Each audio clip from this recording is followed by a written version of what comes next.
I went to Suffolk Law School in Boston. Essentially, I wanted to go to school outside of New York.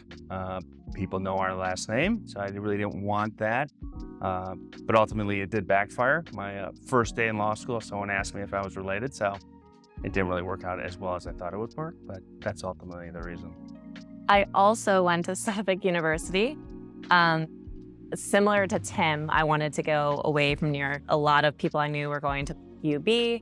And again, I didn't want to, I heard horror stories from my other siblings about professors mentioning cases that they had, kind of talking bad about advertising attorneys, and I wanted to get away from this. Tim got into Suffolk, and then I decided might as well apply there. I started law school there, and then we moved into with each other. And when I moved to Boston, we got a better apartment. So he's lucky that I went there. I went to UB Law.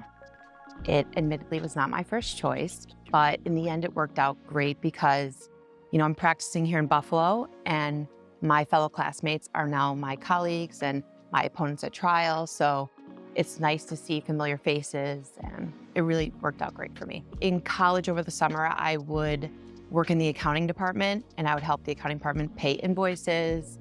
And then when I started law school, my first semester of law school, I came and worked here just as a law clerk, I think 2 days a week, and 2 of my classmates came as well. But then I was like, I have to prove to all the other attorneys I can get hired by somebody else. So then I spent the rest of my law school career interning at other firms.